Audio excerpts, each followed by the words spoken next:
नमस्कार, न्यूज आज में आपका स्वागत है। मैं हूं आपके साथ राजकुमारी। 13 सालों से राजनीतिक वनवास झेल रही कांग्रेस एक बार फिर ग्वालियर चंबल के रास्ते सत्ता में आने का रास्ता तलाश रही है। 24 साल पहले चंबल के ही डबरा से गुटों में बटी कांग्रेस ने सत्ता में वापसी की थी और अब 10 जुलाई को चंबल के ही लाहार से किसान सम्मेलन के जरिए प्रदेश की सत्ता की चाबी हथियाने के फॉर्मूला बनाने में जुट गई है।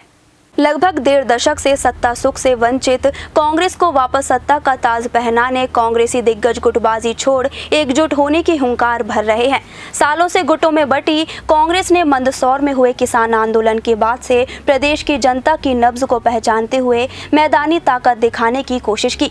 इसका असर ये हुआ कि पार्टी को प्रदेश में समर्थन मिलने लगा और उससे उत्साहित कांग्रेस मिशन 2018 के लिए सक्रिय हो गई।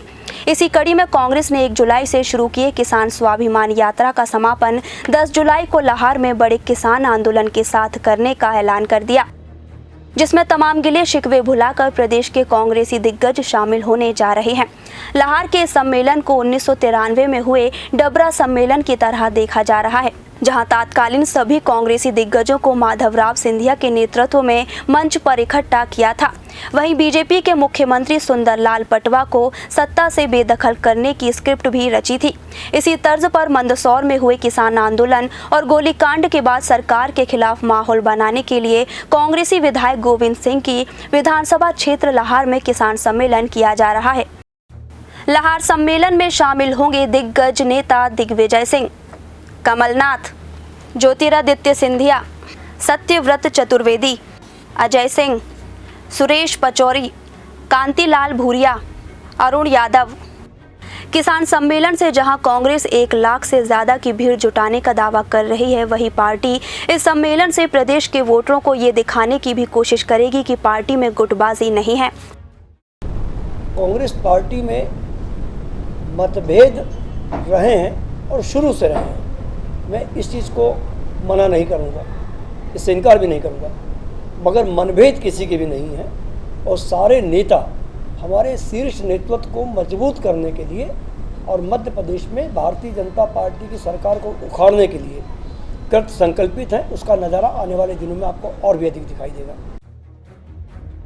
1993 में हुए डबरा के सम्मेलन को कांग्रेसी हलकों में मील का पत्थर माना जाता है। 1990 में हुए चुनावों में बीजेपी ने भारी मतों से जीत हासिल की थी और इसे 95 तक चलना था, लेकिन दिसंबर 92 में बाबरी मस्जिद गिरने के बाद बने समीकरणों ने गुटों में उलझी को एकजुट करने के लिए माधवराव सिंधिया ने पहल की थी और डबरा इसका गवाह बना था। उस दौर के दिग्गजों अर्जुन सिंह, मोतीलाल वोरा, श्याम चरण शुक्ल, विद्याचरण शुक्ल, कमलनाथ और सत्यव्रत जैसे नेताओं के गुट भी मजबूत थे। जाहिर है इस बार लाहार के सम्मेलन से कांग्रेस को उम्मीद है कि उसके दिन फिरेंगे, लेकिन बीजेपी इस एकता सम्मेलन को गंभीरता से लेने को तैयार नहीं। कांग्रेस किसानों के मौत पे रोटियां सेक रही है। किसान भाजपा के साथ है, शिवराज सिंह चौहान के साथ है, ताकत से साथ है।